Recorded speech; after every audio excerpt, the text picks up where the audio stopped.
You know, if I wasn't so afraid of copyright stuff, I would totally come out to Dusty Rhodes' theme song. Hey everybody, Alex here, and welcome to another All-American pickup video. This is take two, that's why the Diet Coke is open. And that's the cat, he says hi to everybody. So, what do you do when you collect video games and ultimately there just really isn't that much game stuff to buy? You buy video game adjacent stuff as well as video games, but truthfully, I really don't think there's a lot here. It's basically just big box stuff. So, video game adjacent stuff first. Picked up two amiibo, one being the Look, I'm a Dentist reissue of Link, and then the other one being Princess Zelda from Twilight Princess. Truthfully, I'm not really collecting amiibo. I'm just kind of keeping tabs on certain ones, namely the Zelda ones. These two I really liked and I ultimately got rid of way back when. But now that we have a new Zelda game and I just came off of playing Link's Awakening, it's nice to have these things, you know, but I've been actually getting all the Zelda reissued amiibos as they've come out. The only one I'm missing right now is Young Link with the wood sword, and then after that I think I'm pretty much good to go. And Target, because Target Circle Week is now pretty much just, hey, look, you know, we're here in the middle of Amazon Prime Day. They actually had this cuckoo sale. I didn't even know these were a thing. I'm not even familiar with Mega Bloks. It's, I guess, a spin-off of Lego, and this is like a Target exclusive thing that, yeah, it's a flat panel thing that you build out like the classic first generation stuff. So I showed these to my wife, and she was like, oh my god, that's so cute. Squirtle being her favorite, Squirtle being one of my personal favorites. She's like, we should each get one, and then we'll build one together, because our wedding anniversary just passed, which was, as of this recording, yesterday, October 9th. Well, I lie. Our wedding celebration anniversary, because we actually did it all legal and stuff back in May. But regardless, she's like, we should totally get one of these. You get like a Charmander or something, and we'll build them together. And as these things go, I did pick up the Squirtle. I picked up the Pikachu. Picked up the Bulbasaur. And I picked up the Charmander. Now, honestly, there was also a Mew and an Eevee. At that point, I think 4 is more than enough. And these actually look to be kind of big when compared to this laptop that they have here in the screenshot. But for Circle Week, they were like $24, reduced by 30%. And then if you spent like $40 or $50 on toys, you got another 10 off. So these were effectively $14 each. Can't argue. And then she was like, okay, fine. Consider this like a joke, like anniversary gift. So she contributed to half of it. So ultimately not that bad. But together with that order, I did toss in a copy of Visions of Mana, which originally I wasn't going to day one it. Not because I wasn't interested, just I knew I wasn't going to get to it. And I find that the longer I've been collecting, I've now actually gotten way more comfortable with waiting for stuff. Case in point, I don't have Tales from Daybreak yet. Yeah, I know some of you are clutching your pearls. But I got to get on that soon because it's NIS and I'm playing with fire here. But with Visions of Mana, this went down $10 as of when I bought this. But the studio closed down day and date the game came out. That's really unfortunate, and I don't actually know if a post-mortem purchase necessarily helps them with like employment benefits or anything, royalties, what have you. But it's a damn freaking shame, man. Since I've really gotten into the Mana series as of the last few years, I basically played a Mana game every Christmas season. Last time it was Secret of Mana. Before that I did Trials of Mana, and then I did the Sword of Mana on the Vita version, which is a remake of the original Final Fantasy Adventure, which was on the Game Boy, blah, blah, blah, blah. You can figure it out.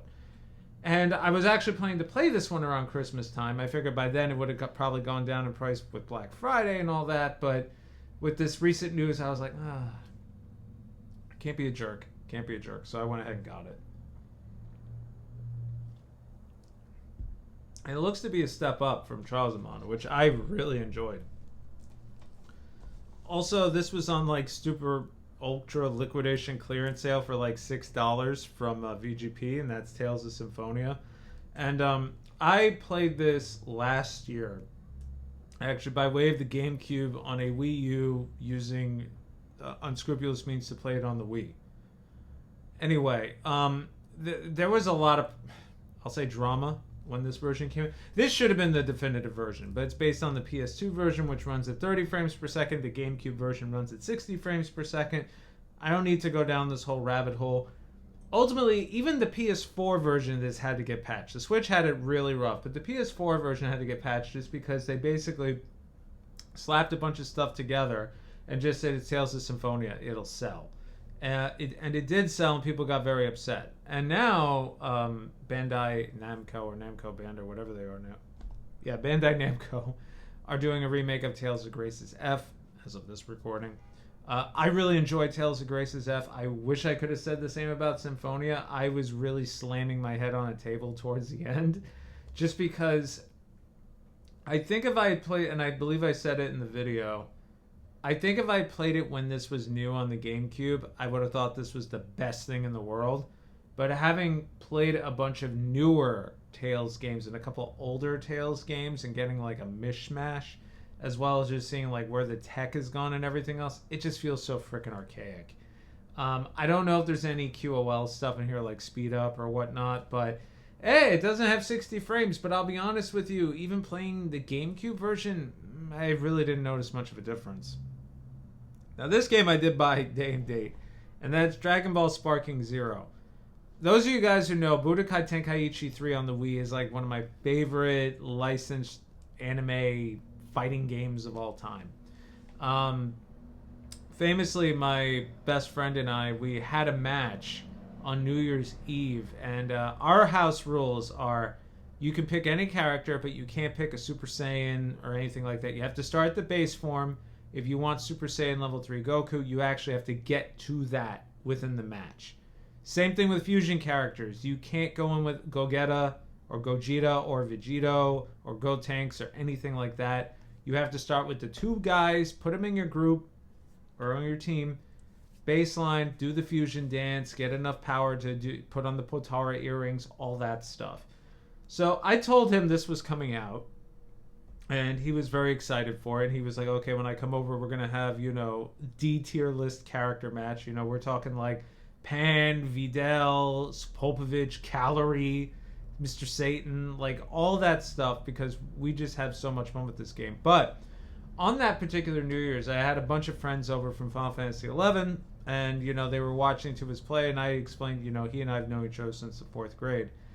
And I had picked Goten and Trunks, and I forgot who he picked, but the match was super close, and he was about to beat me, and then I pulled off the fusion dance at the last minute. And it got such a scream out of everybody, just the amount of hype. It's just so much fun. And to this day, I still think it's probably one of my biggest comfort games, even though you have to waggle around since it's on the Wii. This takes all the good stuff and amps it up. Graphics, FPS, character selection, fidelity, sound, everything is gorgeous. The one thing I think that is dropping the ball on is really a first world nitpick problem. The episodes, the cutscenes, they are originally it was walls of text, right? But now we have all this tech and it's truncated to hell, man. Even the movies are compressed. Very obviously, they're compressed. That could be because of all the wackiness going on within the game. But they're not even fully voiced. They don't recreate scenes like they did in Kakarot. They don't recreate scenes like they did in Ultimate Battle, Sparking Battle Ultimate, whatever it was on the PS3. I can't remember the name. But they don't really do any of that. It just goes, and after that, Goku and Vegeta fought a bit, and then he turned to a great ape, and then it goes right into the fight. That's fine if you know the story. But I know some folks who are just like, I am not watching all this show. Let me get caught up on the basics. You're not going to get the basics out of this. You're better off getting your basics out of Kakarot. That does a much better job, even though towards the end they kind of stopped doing that, like for the Boo Saga. As of this recording, I'm already up to the Cell games, and honestly, just other than Raditz getting, shot through the chest by Piccolo, spoiler, they really don't recreate anything. You kind of do it yourself. The cool thing is that there's what if scenarios. So, like, if you're fighting Raditz and you beat him, it'll change the story slightly into, like, a what if Goku actually beat Raditz by himself. Or what if Goku didn't team up with Piccolo? Or what if Goku didn't hit Frieza with the Spirit Bomb? Stuff like that.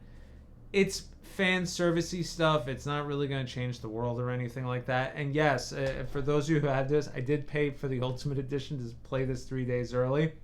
Totally worth it. And I am not somebody who says that lightly. I did have a $50 gift card to Best Buy to lighten that $100 blow, but the season pass and everything, I would have done that anyway.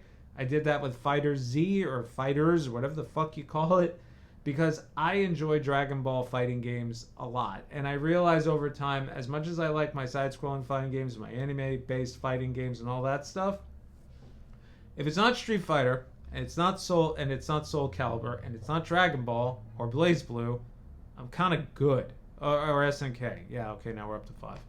But there's like so many in my collection I look at that I'm just like, wow, I touched this once because I thought it looked cool. Even Guilty Gear. The new Guilty Gear, I wasn't too hot on, unfortunately. But this game is really, really worth it. I have no doubt it's going to go down in price by Black Friday, so definitely look into it. And then next up, I had another $50 gift card I had to get rid of because it was going to expire. Master Detective Raincoat Plus on the PS5. Now this stupid edition comes with a plushie thing, which I really don't care much about. It comes with all the DLC, which is great. It comes with a like a novelization, I think it is, of a bunch of stuff in a steelbook. Steelbook, soundtrack, a plush, and then there's supposed to be a novelization in here too. Or they said there was going to be one. I may have to open this and find out. But this was originally on the Switch, and it was the Switch.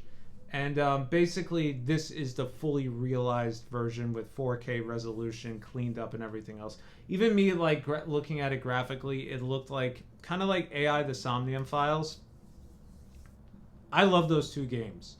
The second one, though, on the Switch, in some areas towards the end of the game, it's not even chugging. It's a struggle.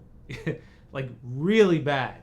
So knowing that, and I was originally planning to play this for, spooky month of October, because there's ghosts and, horror adjacent, ghosts. Ghost Trick would also technically count. I was thinking, okay, maybe I'll play that, but then they announced this, and I was like, okay, when's this come out? I was like, oh, cool, it comes out in October anyway. But then I already decided on what spooky games I wanted to play, and I've decided to go for some ones that have been hanging out in my backlog for a minute. So that's kind of where I am. But I do think I'm going to pop this in sooner rather than later, because I did come off of a really cool visual novel recently, and I haven't played anything from the Danganronpa guys in a very long time. So I think this may be par for the course for me. Plus the art style looks really, really cool, and everybody I know who's played it says it's absolutely excellent. Speaking of retro, not really retro, because we have to squeeze in one quote-unquote retro game. We got a PSP game. Fucking UMDs. Blazing Souls Accelerate.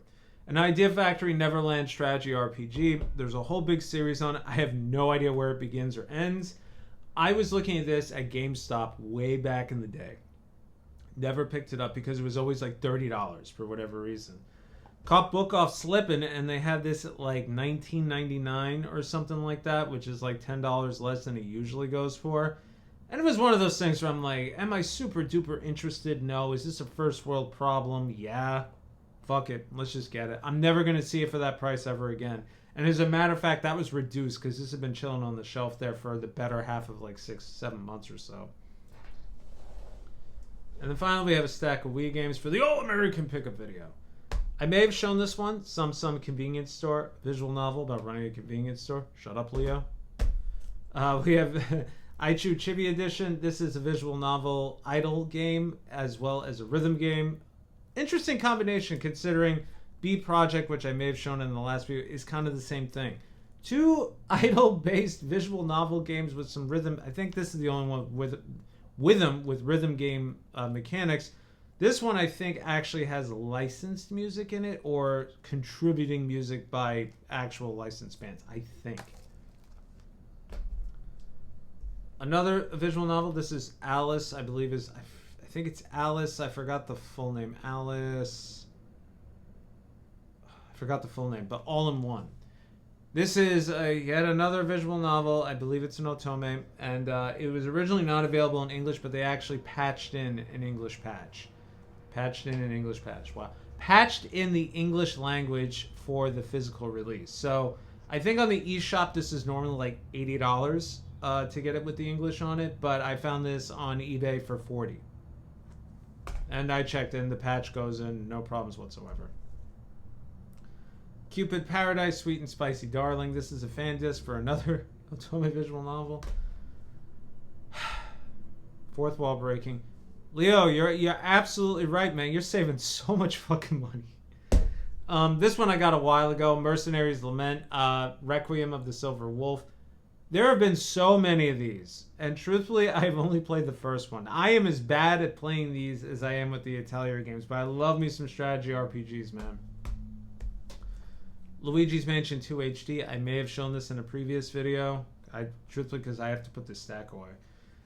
I played the original Luigi's Mansion 2 Dark Moon on the 3DS. Loved it. My wife absolutely loved it. I told her they were doing an HD version. She was so excited to jump back in and play it. She started it, and she said something I thought was really interesting. She goes, "I see no fucking difference." I was like, "Oh, what do you mean? You know, it's HDified. You know, it was on the 3DS." And I was watching, and I was like, you know, yeah, it does look a little bit better. I expected more.